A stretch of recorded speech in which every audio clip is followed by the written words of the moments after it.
Thank you. It's really an honor and a privilege to be here today in Florida to welcome and introduce Congressman Paul Ryan, the next Vice President of the United States.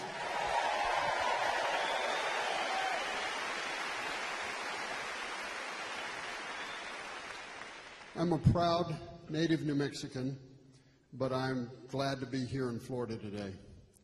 As a former American astronaut, I've spent my share of time down here on the Space Coast, on America's Space Coast.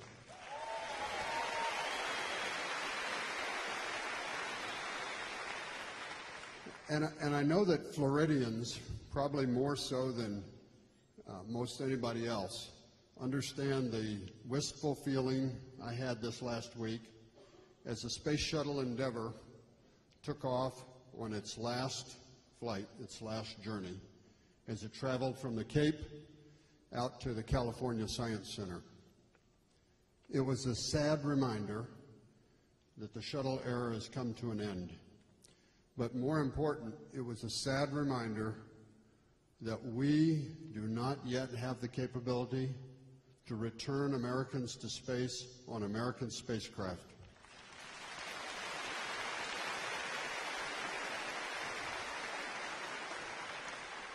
President Obama, through misguided policy and a lack of foresight, has destroyed our space program and eroded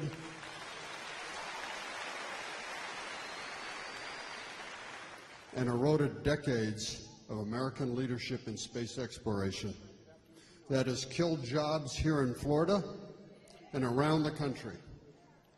It's been bad for our economy, and it has dampened the spirit of American dreamers and visionaries. But thankfully, in November, Americans have a clear choice.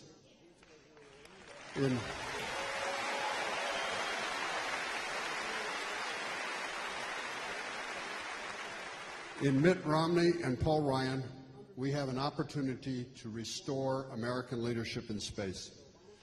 Congressman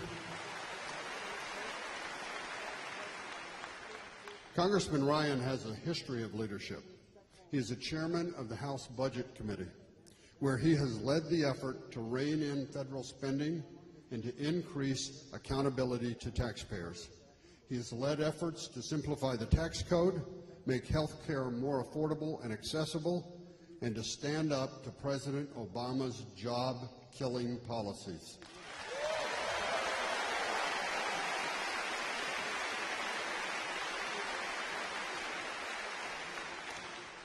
But Paul Ryan is a lot more than the sum of his elected offices, which are impressive by themselves. Paul is a fifth-generation Wisconsin native. He and few folks from up there come down to the Sunshine State, I guess. He and his wife, Jana, live in Janesville, the town in which he was raised, and he is a devoted father of 3 young children, Liza, Charlie, and Sam. He's also a huge Green Bay Packer fan, and Wisconsin. More Green Bay Packers than folks from Wisconsin. My son's a Green Bay Packer fan, and he's from New Mexico. And Wisconsin Badgers.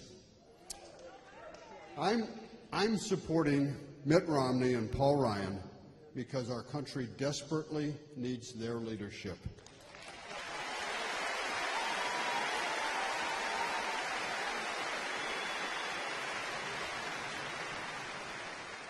Domestically, this president has let our economy remain stagnant, and 23 million Americans are struggling to find jobs.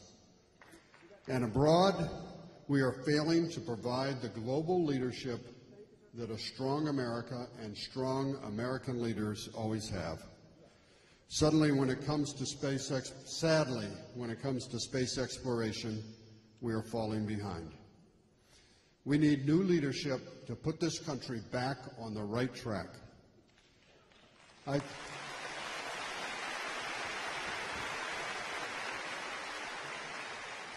think Paul Ryan put it perfectly at the Republican National Convention several weeks ago when he said, He is accepting the calling from his generation to give our children the America that was given to us.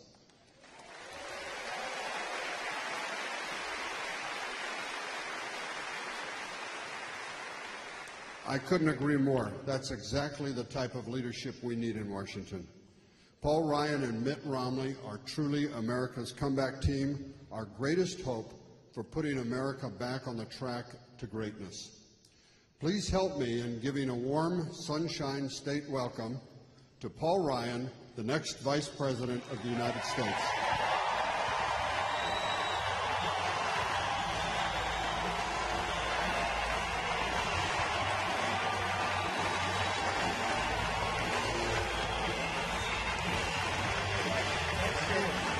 Really appreciate it. Thank you. Hey, everybody. How are you doing? Good to see you. Hey, everybody. Hey, UCF. How are you? Man, look at this. Oh, wow. Wow. Hi, Mom. Thanks so much, everybody. Man. Oh, wow. How about it, huh? We're going to win in November. That's right. We're going to deliver in Florida? Wow. Thank you, everybody. Please have a seat. You're the man, too, sir. Appreciate it. You know, let's hear it for Craig Romney. Thanks for coming out, Craig. Appreciate it. And I brought a very special Floridian in my life.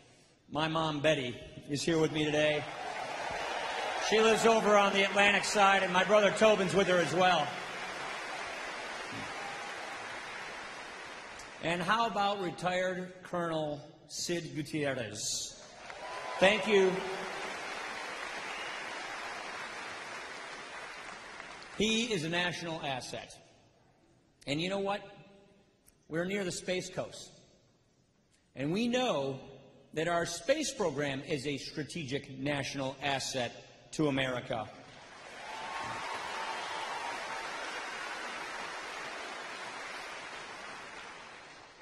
I've represented Wisconsin for 14 years about, and I've done over 500 listening sessions.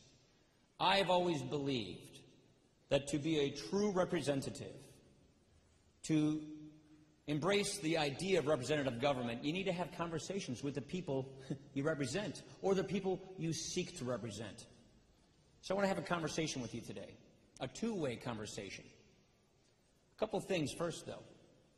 Because we are near the Space Coast, I think it's important that we have a space program that has a clear mission, a space program that we know where we're heading in the future, and a space program that is the unequivocal leader on the globe in space travel and space research. We don't have that right now.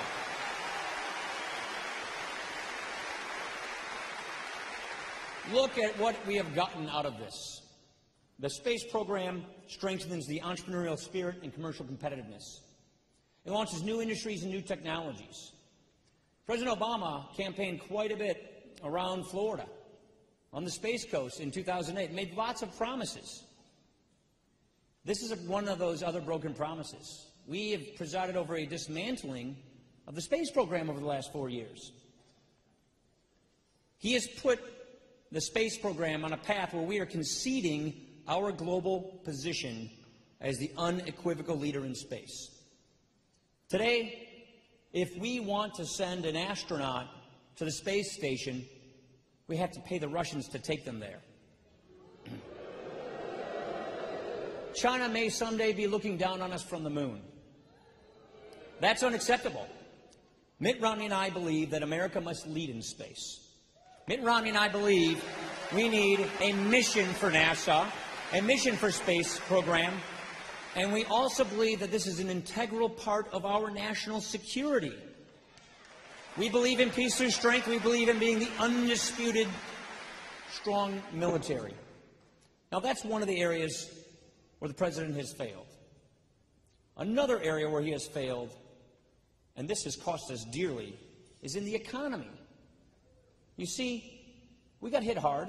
He came into office with a very difficult situation, but he didn't fix things.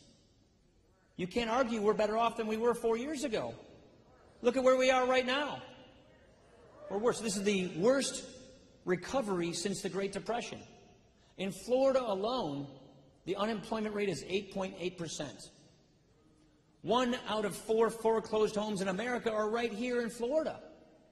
The average price of a house today is $36,000 cheaper, lower than it was in 2009 in January. Friends, we can't afford 4 more years of the last 4 years. We need to elect Mitt Romney, the next president of the United States of America.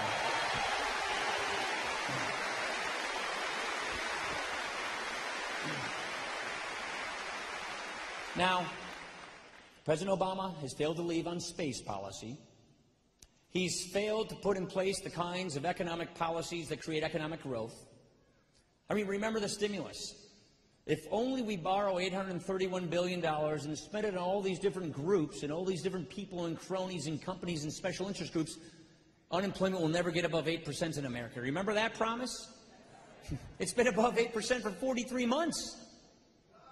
23 million Americans are struggling to find work today.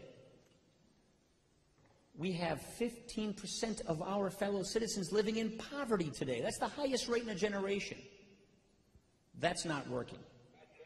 And so that also is an area where the president has not shown the leadership we need. But another area where the president has fundamentally failed to lead, an area that I believe we have a moral obligation to lead, is in getting this debt under control.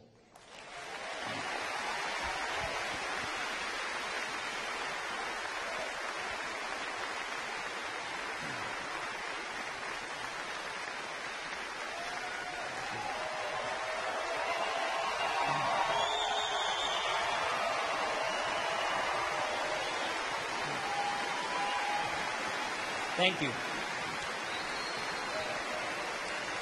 Let's have a conversation about this. You see, this just isn't giving our children our bills. This just isn't, and this is without a shadow of a doubt, every fiscal expert will tell you, we are consigning the next generation to an inferior standard of living, to a diminished future. We know this without a doubt. We have a moral obligation to save the American dream for our children and our grandchildren. But more to the point, it's hurting our economy today. So let's take a look at this. I'm kind of a PowerPoint guy, so I hope you'll bear with me. And while we have this conversation, you'll see our national debt will just be racking up. You see, the president said he'd cut the deficit in half by the end of his first term.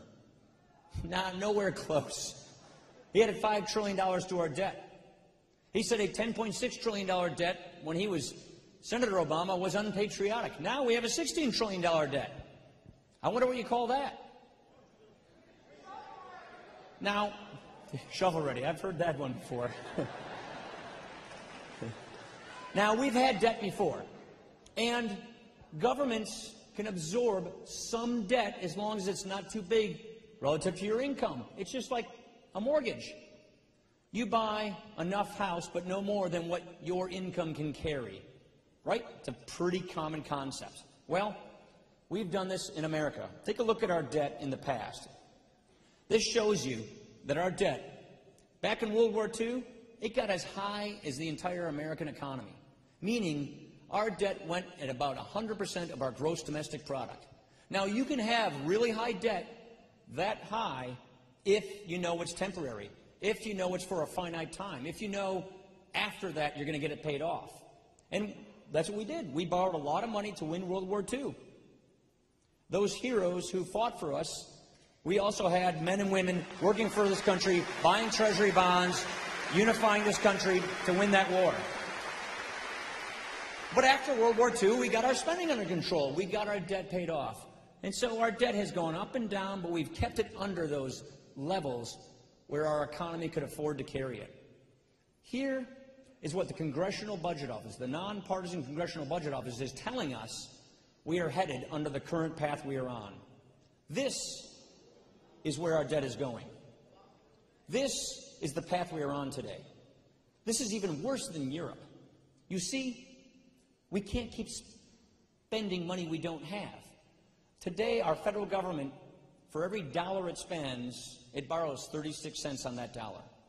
By the time my 3 kids are around my age, that's at the top there, our debt is going to be 2.5 times the size of our economy. The reason we just end this chart there is because the Congressional Budget Office tells us the economy effectively crashes at that point.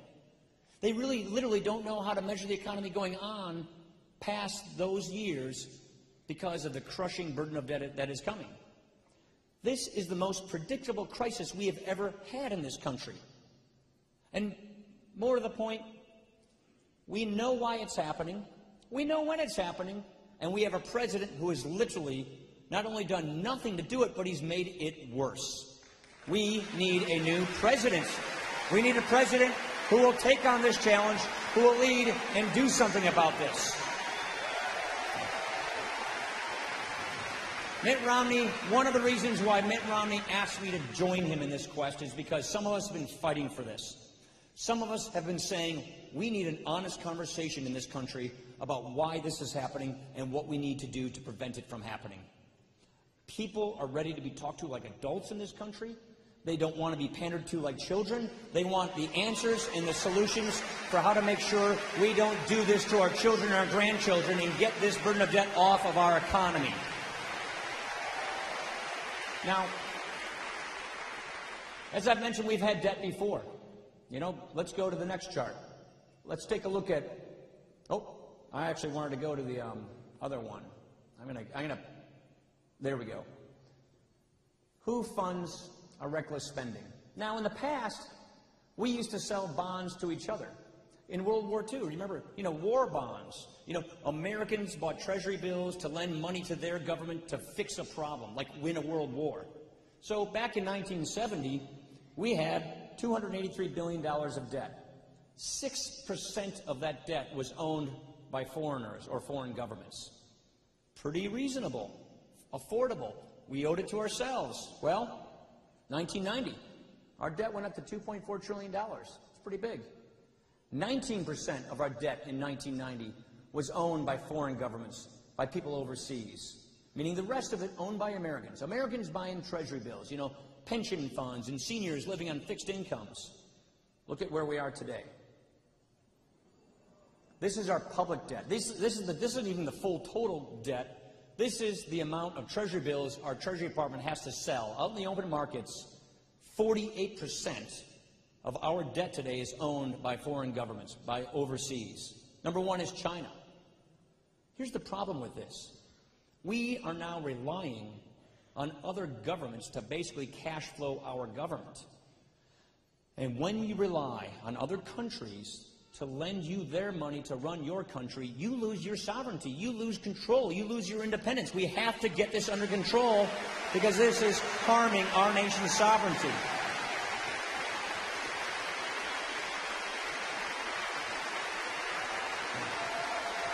You can't keep doing that.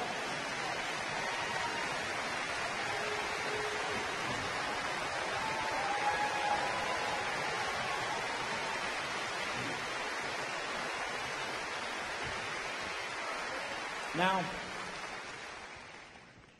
I want to start having a conversation, but I want to give it to you in personal terms. What does each man, woman, and child owe in our debt? Meaning, how much is every person's share of our debt? Because that is what this is. When government borrows all of this money, it's our money that is being borrowed because we have to pay it back. So, first of all, let's make this point. It's not all President Obama's fault. It's not all Democrats' fault. Both political parties got us in this mess. You need to recognize the fact that politicians from both political parties made lots of empty promises to get reelected, and here we are. Here's the question. In 2009, when the president took over, your share of the debt was $35,000 for every single person. What did he do? Here's where we are. Over $16,000 more per person has been added to our debt. So every person's share of our national debt is now $51,000. This is unsustainable. We cannot keep doing this. More to the point, this huge debt puts a cloud of uncertainty on our horizon. It threatens future interest rate increases, inflation. It threatens to debase the value of our money, of our dollar, of our currency. This is a big threat on our economy, and if you want to have a sense of what it looks like if we don't get this under control, when you get home, turn on the TV and look at what's going on in Europe. You see, Europe is already in the throes of a debt crisis. Their politicians made all of these empty promises, and once the bond markets turned on them and they became into a debt crisis, they had panic. They had to do crisis management. What that means is they're slashing health and retirement benefits to their retirees in real time, people who've already retired based upon the promises government made them. They're cranking up taxes, entering a recession, and young people just trying to get out and get started in life have double-digit unemployment. That is our future. If we keep copying European economics, which is clearly what President Obama is doing, we will get European results. And the good news is it's not too late to fix this mess and get this turned around and prevent that from becoming our fate here in America. And that is what Mitt Romney and I are pledging to do.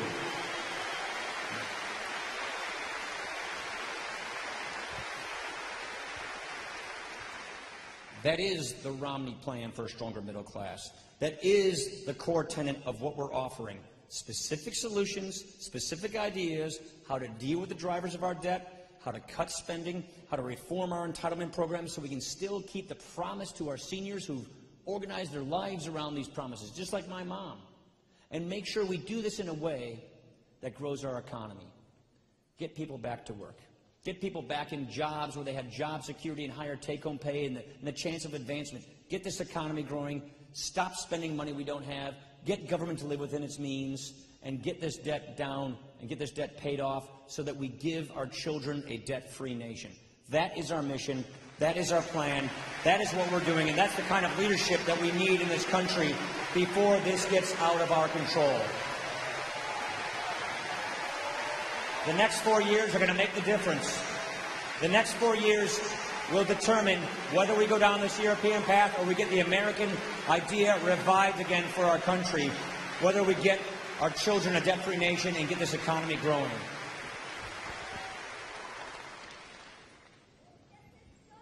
Let's get this done. That's right. Now with that, let's have a conversation.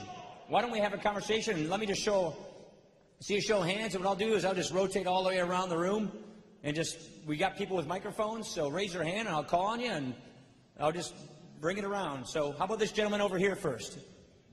Wait for the microphone if you don't mind, sir, and she's coming right to you. Paul, it's so good to see you again. Al and Jan Schutz from Janesville, Wisconsin. Thanks. All roads lead to and from Janesville as far as we're concerned.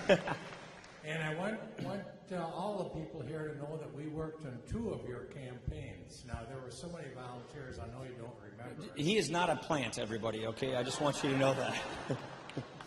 And I'm so glad you told me that was your mother. I thought it was your brother and sister. But seriously, Are you a politician?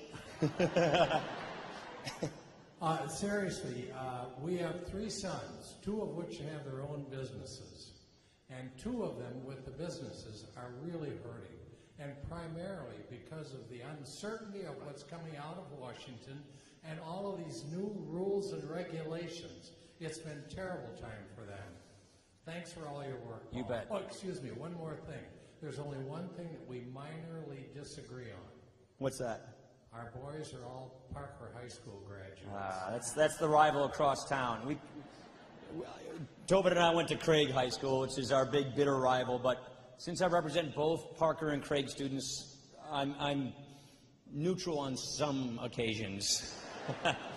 Let me say it this way.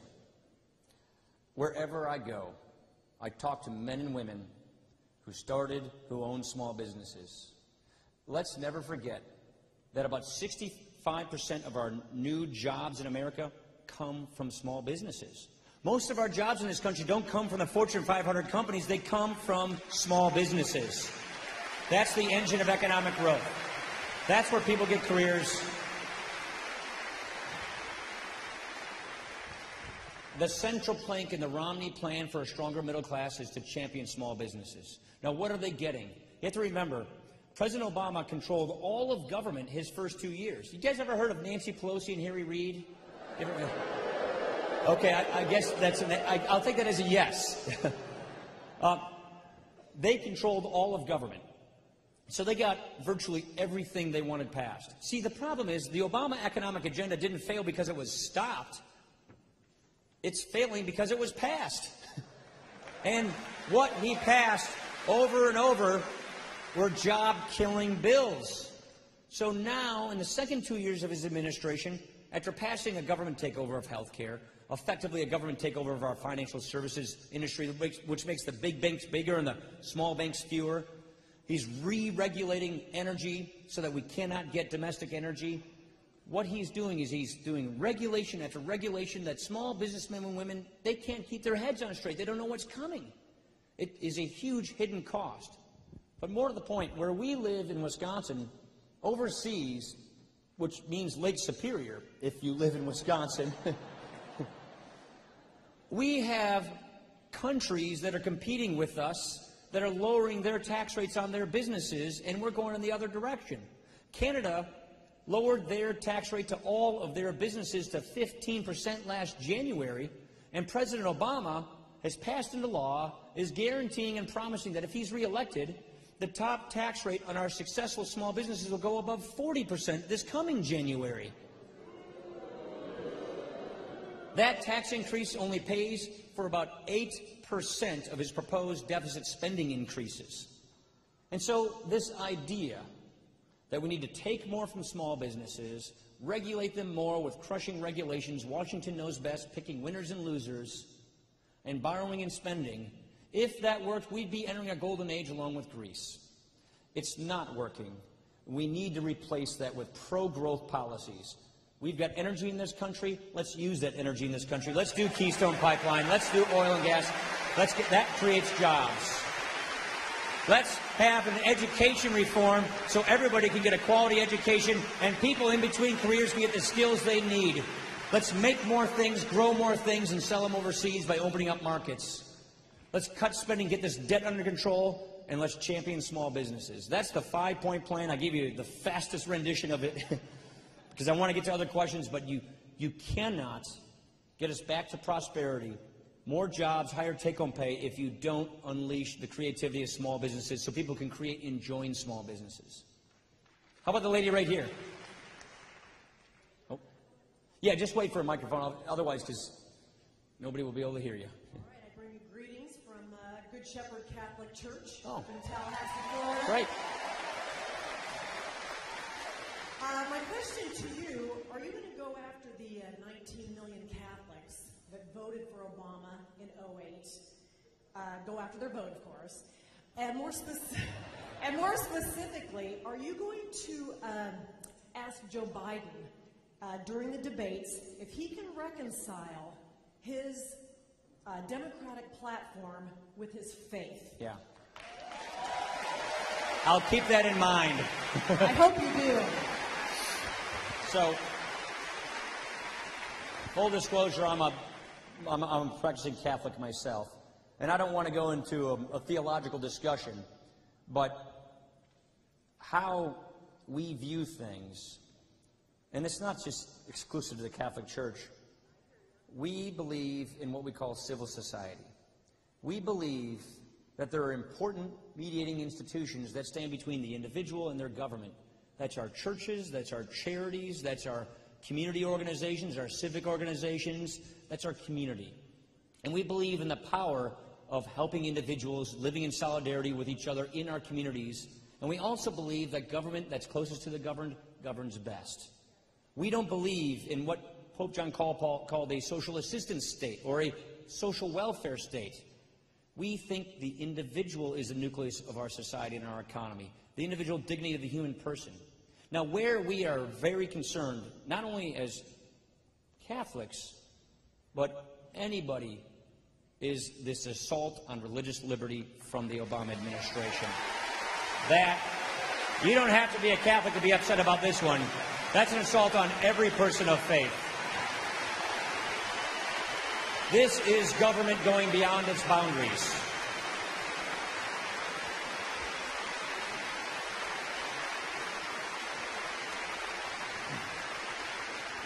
What is so frustrating about this issue is it shouldn't take a church and church groups and colleges in America to have to sue their federal government to protect their religious liberties. That's what's happening right now because of Obamacare. You see, the federal government, through Obamacare, believes that they can force religious institutions, churches, charities, schools, hospitals, that they have to do things that violate their own conscience, their own religious teaching. This is the First Amendment to our Constitution, the freedom of conscience, religious liberty. Mitt Romney, on day one, will deal with this, and we will respect religious liberty, and we will not assault the First Amendment to religious freedom in this country, and it will be gone. I can guarantee you that. I feel very strongly about that. How about over here? How about the guy over here? Is there a, yeah, the gentleman in the red hat there. Paul, they've been trying to intimidate us retirees down here through their campaigns. I've heard about that. Yep. We know that we're not going to be affected. We know that the generation from 55 and below is going to be affected, or they'll have more choices than we have.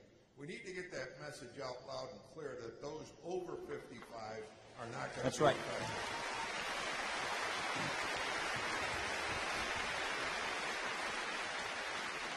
Let me take a moment for this one, because you can help us. You can help us by getting the truth out. You see, President Obama cannot run on his record, so he has to run a campaign of division and distortion to try and win by default. And nowhere more is that clear in the issue of Medicare. Let's not forget, and this is the problem, he kind of got caught with his hand in the cookie jar.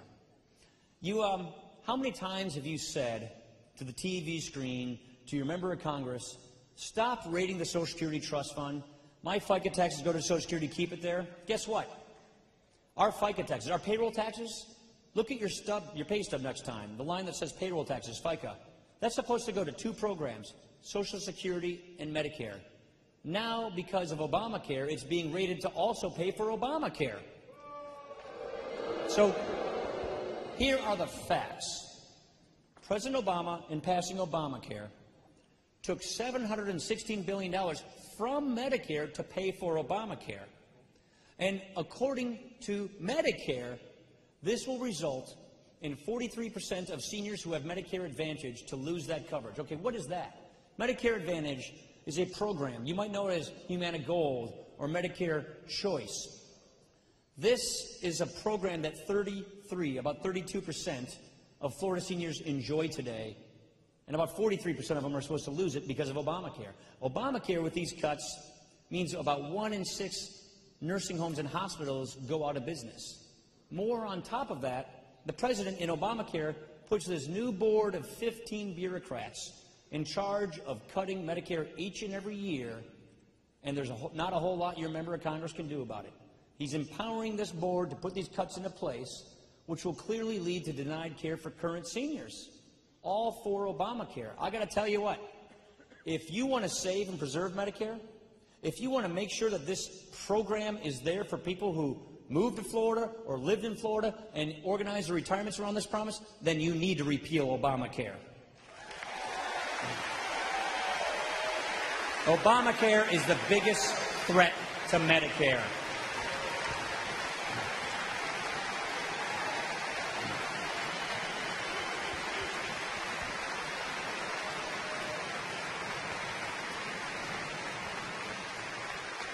And here's the other side of the story.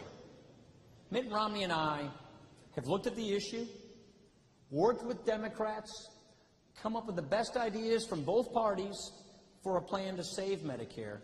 President Obama hasn't done a thing. President Obama is obviously complicit with this program going bankrupt. And here's what we're saying. The proposal that we have put out there, it has bipartisan support. It originated in the Clinton Commission to Save Medicare. And the reason I'm so familiar with it is because it works like the program that I, as a member of Congress, have, that federal employees have. Point number one, it doesn't affect anybody 55 and above. But for my generation, Medicare is going bankrupt. You see, we have 10,000 people retiring every day in America, and they will be doing this for 20 years. So when you have a program where my payroll taxes pay for my mom's Medicare benefit, and you have a 100% increase in people retiring, but only a 17% increase in people paying the taxes for that program, and it grows at about 8% a year, therein lies a problem that gets worse every year, and that's why we have to deal with it. And so if you reform Medicare for my generation, that's the best way to keep the promise for my mom's generation so they can keep this program that was promised to them that they organized their retirement around. That means being honest with people. That means getting ahead of the problem. That means fixing it before it gets out of our control. And so you'll hear the word voucher thrown around. The president likes to say this a lot, or end Medicare as we know it. That was rated the lie of the year last year. Voucher is go to your mailbox, here's a check, go buy something. Nobody's proposing that. What we're saying for younger Americans, when they become Medicare eligible, you have a list of guaranteed coverage options to choose from. You can't be denied. You can choose from a list of comprehensive plans, including traditional Medicare, and then Medicare subsidizes your premiums based on who you are. It's similar to what you get right now in Medicare for middle-income taxpayers.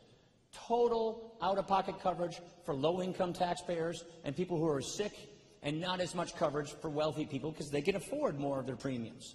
If you do it this way, choice and competition, forcing insurance companies to compete against each other for our business, and empowering 50 million seniors with choices instead of 15 bureaucrats in Washington, that is the best way to save and strengthen Medicare for my generation, for my kids' generation, and to keep the promise of the program as it is today for your generation. How about up here? Can somebody go up? Let me try and go up in the aisle there. Is there a lady up there? I want to grab the lady over there. Sorry to. I'm making her. She's getting her exercise. Yeah. Can you get to her? I'm old enough to know that Horseshack joke, actually. Welcome back, Carter, right? Yeah. Mr. Ryan, for the first time in my adult life, I am voting for someone I believe in and not the lesser of two evils. Thank you. Thank you.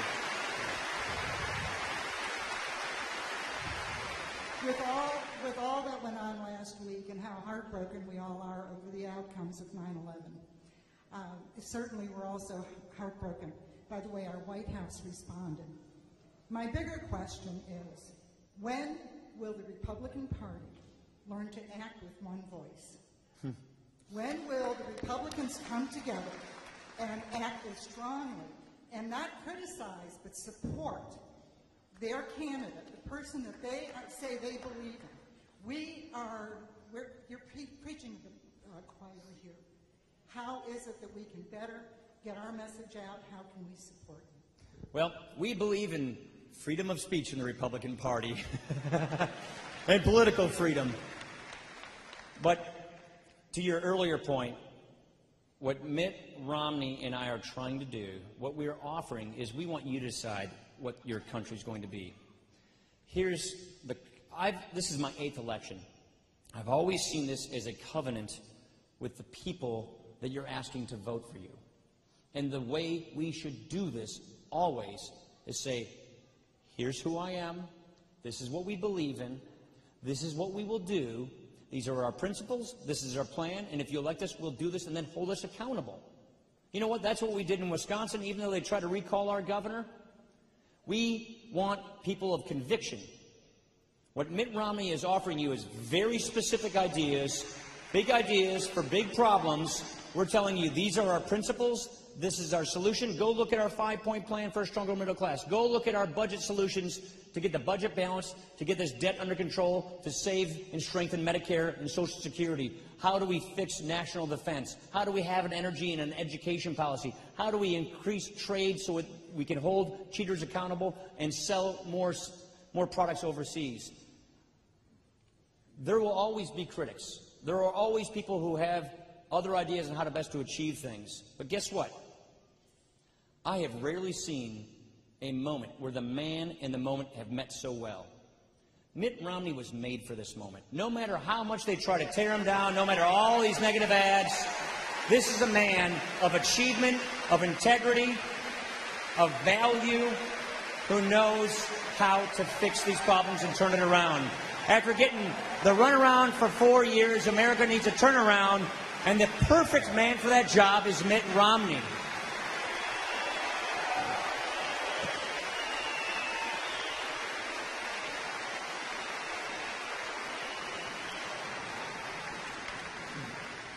You saw his youngest, right? Just shows you what a good dad he is. You saw him turn the Olympics around in an act of duty and honor to his country. And by the way, Mitt Romney has been a very successful businessman, and you know what? There's nothing wrong with being good and successful in business. That's a good thing in this country. We should be proud of that. We don't look at each other's success with envy and resentment. We do it with pride. He's created tens of thousands of jobs. Don't you want that kind of experience in the White House? We don't believe in class warfare. We don't believe in dividing people. And we certainly don't believe in speaking to people in this country as if they're victims of circumstances beyond their control or stuck in their station in life. I got to tell you, I grew up in Janesville, Wisconsin. Small town, great values. It's like 10,000 other towns across this country. When I was washing dishes or working at McDonald's or waiting tables or mowing lawns or painting houses, it never once occurred to me that I was stuck in some station in life or fixed in some class. I was on my journey pursuing my American dream and pursuing happiness in the way I defined it for myself. That's what we do in this country, and what we need is to revive that American dream, get people back to work, get this economy growing, and Mitt Romney is the guy for that job, and I am so proud to stand with him because he does know that if you had a small business, you did build that, ma'am. How about over here? How about the guy right there in the hat?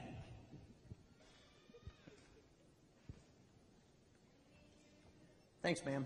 Hey, we love you, Paul, but I'm getting along in years. Would you address the death panels that we're going to have? The death panels. Well, that's not the word I choose to use to describe it.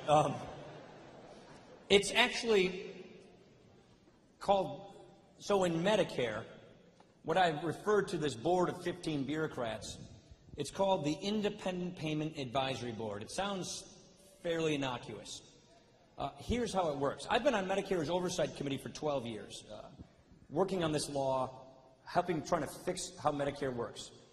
In 1997, there was a bipartisan bill signed by President Clinton with Republicans and Democrats. There were a lot of good things in that bill, but one of the things that legislation did was it put price controls on Medicare and medical providers. It just basically said, we're going to pay you a lot less to provide these services to Medicare patients. And what we learned from that experience is price controls don't work. And because what was happening was providers just stopped providing the care. I mean, if a senior citizen on Medicare is walking into the doctor's office or going to the nursing home or the hospital and they lose money every time somebody does that, then they just stop giving the services. So that's what we learned out of 1997. Price controls don't work. And I participated in 2 bills to try and fix that. And so the lesson I would say that Republicans got out of this is competition works. Give seniors choices. Make providers compete against each other for our business. Hospitals, doctors, insurance companies. And let's see what things cost. We need better disclosure of prices. A couple of my kids just got their adenoids out in the last year. Fairly routine procedure. try to find out what it costs ahead of time. No clue. It takes you like 3 months to find out what it costs. So we need more transparency in healthcare. But here's the lesson I would argue. Here's the lesson I would argue that the president learned out of that experience. It's not that price controls don't work. They do work. They cut spending. They lower reimbursements. But what they learned was they're unpopular, that they're politically unsustainable. And so what Obamacare does is it says, no, we're going to have price controls, and we're going to empower this board of 15 people that the president appoints, 6-year terms. They can get renewed once. And the law says none of them have to have any medical training. And these 15 bureaucrats that President Obama appoints, their job each and every year is to cut Medicare payments to providers. And here's how it works. If Congress doesn't like it, it has to come up with a supermajority vote to prevent it, or it has to replace those cuts to Medicare with other cuts to Medicare somewhere else. Let me tell you how this is going to work. I'm familiar with some politicians. There's a lot of them in Washington. Here's what a politician is going to do. This politician is going to say, let me get this straight. The law requires that I got to cut Medicare to providers, denying access to my constituents. But if I don't do that and do nothing, this board of bureaucrats will do it, and I never have to vote on it, and it just happens all automatically. Let the bureaucrats do it. So what Obamacare does is it takes control of Medicare, one of the most important and valuable programs in our country, the cornerstone of health security for all older Americans, and it takes it out of the control of your elected representatives, and it puts it in the hands of these 15 bureaucrats that are unaccountable that President Obama appoints. That is what the Independent Payment Advisory Board is, and that's, I think, the issue you're talking about. Here's what's going to happen. The system will collapse. What they'll end up doing, according to the actuaries, is they'll pay providers somewhere around 80 cents on the dollar, and then over the years, less and less and less. So providers will stop even taking these patients. In order to preserve Medicare, in order to make sure that the promise is there, we have to repeal Obamacare. I know that's the second time I've said it, but it's critical. You should be in this charge. I don't want, my mom's an active, she's been on Medicare for over 10 years. I won't say exactly how much over 10 years. But she plays tennis, she's active. I don't want some bureaucrat in Washington deciding whether she can or cannot have some procedure. That should be her decision along with her doctor. She worked hard, she paid her payroll taxes, she paid into Medicare. It should be there for her. That's what this board of bureaucrats does, and that's why we had to get rid of Obamacare. How about over here in the back? How about the lady in there in the tank top right there? I want to say that my father won the Purple Heart in World War II.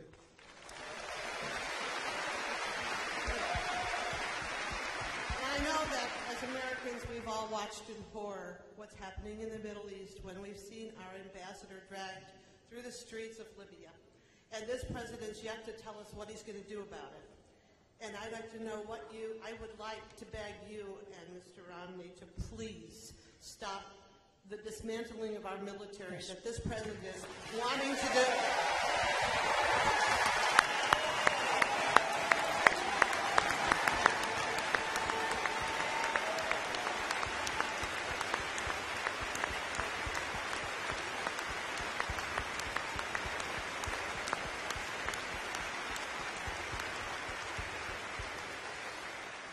Thank you, and thank you for your father's service. My mom's dad was a Navy man in World War II as well. What a generation. And you know what? Every generation of Americans has put on the uniform and gone to war, has supported our freedoms so that we can be here in peaceful assembly talking to each other in an open form of freedom. Let's just say, I see veterans around here because I see it on your hats. Thank you for your service to our country. Thank you for what you've done for us. Thank you, sir. I can see you're a Navy guy. I saw an Army over here. I see American Legion over here. I saw a VFW over there. Thank you.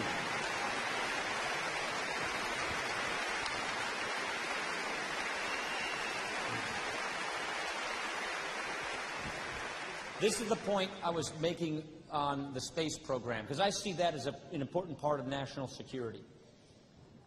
To give you a little bit of history over the last year, the President proposed about $500 billion in cuts to the Pentagon, cuts that Mitt Romney and I very much oppose, because we think that cuts the military past the bone. It will shrink our Navy, it will reduce our end strength, and it will further stretch our Guard and Reserves, who have already been stretched tremendously. Now, we have this thing called a sequester. I don't want to get too deep into the gory policy of it, but because of the Bipartisan Budget Control Act, part of that, at the insistence of the President, was to have these reckless defense cuts that kick in January. I actually wrote the bill and passed it to the House of Representatives to cut wasteful Washington spending in other areas to prevent these devastating defense cuts from happening in our military. Mitt Romney and I are not going to let that reckless defense cut come, because it would be devastating to our military. Here's another thing. These devastating defense cuts, it's really the only net spending cut that the President seems to be in favor of. What it does, and this is where Libya and all these other things tie in. I mean, it's kind of like 1979 in Tehran, but it's all over the world. We're seeing pictures of our president being burned. We're seeing our flags being burned in these foreign capitals all over the world. And what we're doing as a result of the Obama foreign policy, by gutting defense, by showing that we want to cut defense, by being equivocal, by not speaking up forcefully and clearly for American values of freedom and individual dignity and individual rights and religious freedom, we are projecting weakness abroad. And if you project weakness abroad, a vacuum occurs and it gets filled by people who do not like us. For the sake of our own peace and for the sake of our own security and prosperity, we need peace through strength. That means a strong military. That means a military that is indisputably the strongest in the world. And that is not what we're getting from the Obama doctrine. That is not what President Obama is giving us. And it's creating a vacuum. It's projecting weakness. Of all the things that I've talked with Mitt about this a number of times, he feels so strongly about this. A strong military is in the interest of ourselves, of our peace. We believe that having a strong military, speaking forcefully in behalf of our values, prevents problems from being crises, which puts American lives further in danger. That's part of the big problem with a failed Obama foreign policy. So, do I have time? No, I don't. I apologize. They're telling me I don't have time for another one. Let me just say this. We need your help. Floridians, you have a huge responsibility and you have a big opportunity. Dispel the myths. Help sort out the distortions. Talk to your friends, your relatives, your neighbors. Talk to people who may have voted for President Obama because of hope and change. Hope and change is now attack and blame. I mean, hope is farther away because of so many more people hurting, so many more people out of work, so many more people in poverty. And change? Well, just the other day on Univision, the President said that he admitted he can't change Washington from the inside.